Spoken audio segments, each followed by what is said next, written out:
In previous videos, I have used the word consciousness quite a bit.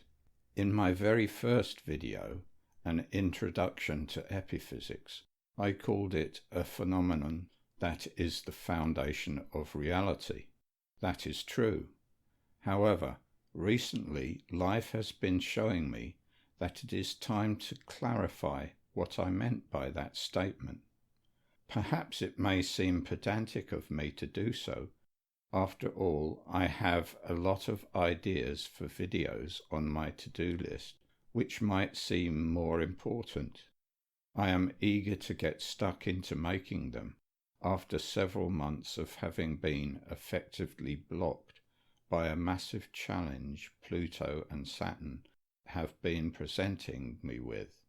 Now that I have integrated that challenge somewhat, I want to bounce back and be productive again. So why have I chosen this subject to do so? It is because this subject is at the root of a lot of confusion about the nature of the universe. If we want to understand the nature of the universe, it is vitally important to clear up said confusion. After all, if consciousness is the foundation of the universe, any misconceptions we might have about it will distort the entire edifice of understanding we build upon them. Also, this is not just a matter of understanding the universe and how it is an expression of the essence of life.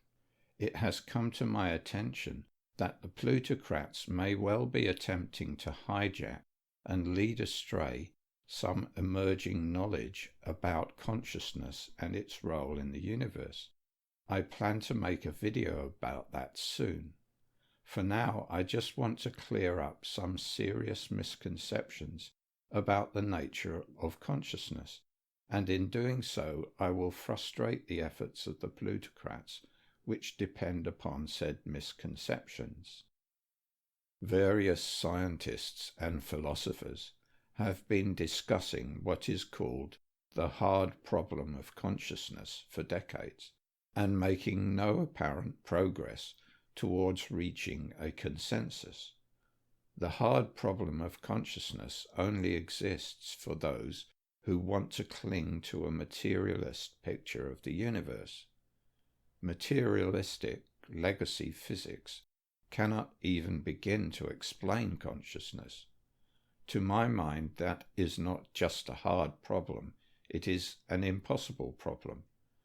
Some have realized that and have been trying to develop a new understanding based on panpsychism. Wikipedia defines panpsychism as the view that the mind or a mind-like aspect is a fundamental and ubiquitous feature of reality. Although many might call my own picture of how the universe works a panpsychist one, I am loath to call my understanding panpsychic because of the use of the word mind. The use of some words can turn discussions into seemingly unresolvable arguments. Mind is one such word and consciousness is another. They come with a tremendous amount of general semantic baggage, which is to say that, due to decades of the proliferation of muddy thinking, everyone has their own unique preconceptions about what they mean. So when such words are a key part of any discussion, people end up talking at cross purposes without realizing it. Recently, life has shown me that many people have preconceptions about the meaning of the word consciousness, which are at odds with what I have meant when I use the word. It has become fashionable these days to talk about uploading one's consciousness to a computer. The plutocrats and their transhumanist toadies love the idea. However, such ideas are based on a fundamental misconception of the nature of consciousness.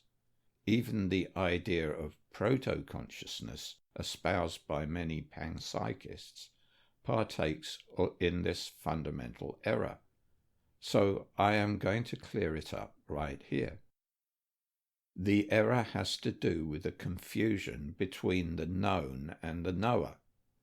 I think people get confused about that because they think of themselves as their bodies, not realizing that they are the consciousness that uses their body as a worldly avatar. Material bodies are finite forms, whereas consciousness is formless.